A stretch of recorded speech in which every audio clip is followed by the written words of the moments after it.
Hello and welcome to Property Money Trees Maximising Property Values, the once a month show where I break down the steps of how to recognise, enhance, and then extract the values in property in order to create wealth. Would you like to find out how you can benefit from the steps of maximising property values? This is even if you don't own a property yet or have a deposit. If that's a yes, then you're in the right place to find out. My name is Patricia Faber, and although many know me for my work as a solicitor, on this show you will be getting the benefit of my 30 plus years worth of experience of maximising property values, experience which has given me a net worth in millions. So who might benefit from listening to this show? Literally anyone with an interest in creating property wealth. Welcome back. So this episode, and I do apologise in advance, is going to be a bit of a moany type of episode, and it's titled The One That Got Away.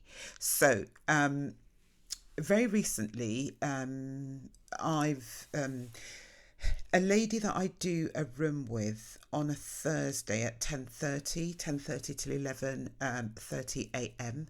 Kerry Beckingsale, and she does actually have a podcast, an episode on this series as part of the guest series.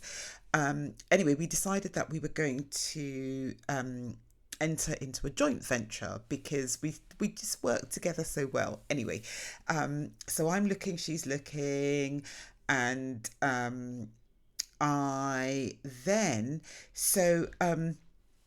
and obviously when you are going to go into a joint venture, it's even more important that you focus on the reasons why you are doing this. So we were clearly doing it because one, we trusted one another, two, we enjoy what we do, but the bottom line is that we want to make money. So I then, so I don't tend to buy in auctions, live auctions anymore. I did used to, and I have bought from them before. But what I prefer to do is to wait for the auction to be over. Then I look at the ones that haven't sold and see which ones might actually suit me. Anyway, so there was the Allsops auction last week, and I still feel very, very raw about this. stupid, but it's how I feel. There was this particular property that they had. Now, I don't know what the guide price was because, like I say, I don't bid in live auctions, so I tend not to actually look at, what they're selling. I go back once the auction is over and I look at what is still available. Anyway, this particular property is a flat in Crystal Palace. So I know Crystal Palace very well, not far away from where I live. It's it's a very nice place to live. So people like to live there. So people do buy. Young professionals particularly like Crystal Palace. So I knew all the history of the area. Anyway, so this flat advertised as being 100 and I think they say, yes, 102 square metres, but the EPC said 93, where there's a discrepancy between what an agent says and what the EPC says. I tend to go with the lower one. So anyway, so I'm thinking of it as being a 93 square metre flat. Massive rooms, absolutely massive rooms. So the lounge, 22 odd square metres, as well as the bedroom immediately above the lounge, the kitchen just shy of 12 square metres, another bedroom 12.5 square metres, a massive bathroom on another floor. So this flat is actually on three separate floors. So there's a bit on the ground floor, which is their bathroom, and the rest of the ground floor is for the other flat in the building. So there are only two flats in this massive Victorian building. Then two rooms on the first floor and two rooms on the second floor. Now, when I looked at this, I thought, oh, this is amazing. So much potential. So, one of the things I thought that could be done with it is actually split this flat into two separate flats. To split it into two separate flats, that would create two one person flats, and that would still be absolutely fine because at 93 square meters, that is 46 square meters per flat. Not a problem whatsoever. Now, those one person flats, so it could be a studio, it could be a one bedroom, they would normally go in that area for about £400,000.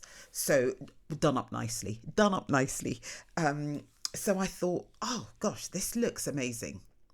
Now, I bet the smarter ones who are listening to this are thinking, well, how much was it? How much was it? How much were they asking for? Anyway, so this, and then the other thing that I thought I could do with it is not even split it, because to actually do a split, you need the freeholder's permission, which may or may not be forthcoming, and you also need the planning department's consent, which again, they may say yes, they may say no. Now, Crystal Palace is also within a conservation area. I'm not quite sure if this flat fell within that conservation area or not. And if it did, chances are, again, the answer to a split would be no. We don't want you to do that. And lastly, lots of London boroughs don't really want flats to be split. They want to keep them for families. But anyway, for instance, like Croydon will say anything that's got three bedrooms, we won't allow you to do anything with because we want to keep them for families. But anyway, that is by the by. And also, Crystal Palace is actually one of those funny areas. And I didn't drill down that far, so I can't actually tell you. But part of it comes under Croydon, part of it comes under Bromley, and the last part, I think, either comes under Lambeth or Southwark. I can't actually remember. But anyway, three boroughs actually control Crystal Palace. Anyway, so this flat was there as being unsold and therefore available at £350,000. Wow. Anyway, I saw it. I loved it. So then I looked at the I knew immediately it was worth a hell of a lot more. I looked at the legals, special conditions in particular, to make sure there wasn't anything particularly onerous which would make it unsaleable in the future. I was happy with that. There were a few things that they wanted. They wanted 1.5% as a buyer's premium. They wanted another 1.5%, both of those plus VAT. To be paid, well, the second one to be paid to the auction house. They wanted another £900 plus VAT, I think, for legals. Then they wanted another £750 plus VAT for something else. Anyway, the fees were just racking up. So anyway, I emailed the auctioneer thinking, well, it's not sold. Let's see if I can negotiate something. So I said, well, look, happy to really interested in this, but would the seller waive, it was clause 9 of the special conditions. That was where all the fees were listed, and they came back and said no. So no, in fact, they didn't come back. The following day, I then rang them to say, I emailed you yesterday, I've not heard anything back, what's the situation? So the person who was in charge of it said, no, they won't change anything in the specials. And I said, okay, fine. I can knock those fees off the asking price anyway, can't I? And he said, yes, you can make your best and final offer. So I thought I'll just knock the fees off, because I thought, it's not sold in the auction. they're going to want to sell, especially if somebody can move really quickly. So then I said, can I have a look at it? Because, it's good to have a look at places that you're going to buy. I have bought twice in the past without actually seeing where I was buying, but then it was absolutely fine. And this one would have been fine as well because it's actually a flat. So if there were like really awful structural problems, that would be sorted out normally by the freeholder. Obviously they'll pass the monies on, but I had a really good look at the pictures. I had a really good look at the outside of the building, from the pictures. There didn't seem to be any particular problems with it, but nevertheless I still said, can I have a look? So they said, yes, you can have a look. It's arranged something for Monday, which was a bit annoying for me because I wanted to actually get in before Monday, make an offer, tie it all up. So the auction was on Thursday, I think. And then I was talking to them on Friday. And we agreed for me to go have a look on Monday. And then at 2018 on Friday, I got an email to say it's been sold. The viewings have therefore been cancelled, which is fair enough. But it really did irritate me because guess what? When I went into property data to just look at valuations, because obviously you do your due diligence, you have to make sure, even though I knew how much flats sold for in Crystal Palace, I still needed like real data, objective data which wasn't just in my own mind. So for that I would always go to property data. And so what then happened was, as it actually stands, as it is today, the flat, property data said, was worth, let's see, right, here we are, was worth £480,000 plus or minus £30,000. So, take away the 30,000, you're left with 450. So this property was on offer for about £100,000 less than what it truly was worth. So that was my starting point. And I'm thinking, that is amazing.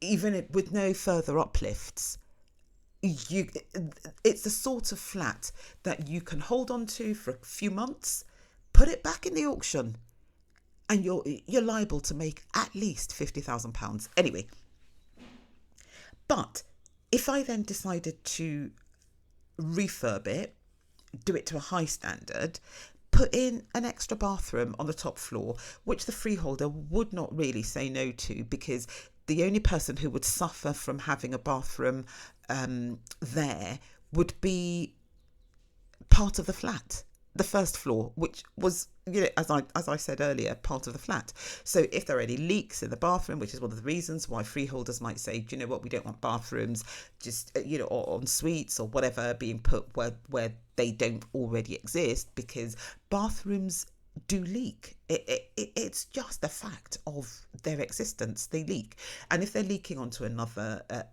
leaseholder, that can cause problems and all whatnot. But if they're not going to leak onto another leaseholder, they're only going to leak onto your own property. They're not going to have an issue with it anyway. So if I did a refurb and we put another bathroom in there, it was going to be worth, or property data said on paper, it would be worth £600,000 plus or minus £35,000. So even knock off the £35,000, you can see how much money this flat actually had in it. And it still irks me today that I didn't get my act together. And I was talking to my solicitor, who normally does all of my works, and I said, I regret really just not saying to the agent, fax me, the paper, I'll sign it unseen and I'll buy it, because then I would have had it and I would not be lamenting as I am, silly. But do you know what? it's not the end of the world. It was just one of those rare things that comes just bearing the gift of money. And I just feel really stupid that I did not trust my own knowledge and my own instincts and just go for it. Kerry was all in. I'd spoken to her about it and she said, yeah, let's go for it. But what I should have done is say, this is something we can't afford to lose. I'm just going to buy it there and then. Let's do it. Let's just get it done. And then that would have been ours. And, even worst case scenario, even if the market was to go to drop further down, because all of the works could have been done for about less than 50,000. So we're looking at 400,000, then there'd be stamp duty, legals, let's add another 30,000. So 430 to what? 565. So that is 600, take away 35. So I'm going back to the property data, a paper valuation, which said £600,000 plus or minus 35,000. Such a no-brainer. Such a no-brainer. So a good 150 in there. Could that drop down? Yes. Could it go up? Possibly. But even if it dropped down, we'd have still made money from it. So this would have been a flip, would have been. And I'm still crying. Anyway, this is one that got away. But this is also to encourage people who are sitting on the fence and saying, this is a bad time, don't want to buy, don't want to invest. If this is your business, if this is where you are, there are loads of opportunities out there that can be had. And people still make money in recessions, whether or not we are technically in a recession or not. Whatever is happening in the property industry, there is still money to be made. And when you make money, you are actually also helping the economy, because, whatever you buy, if I'd bought this, I would have done the refurb, I would have paid builders, I would have bought materials.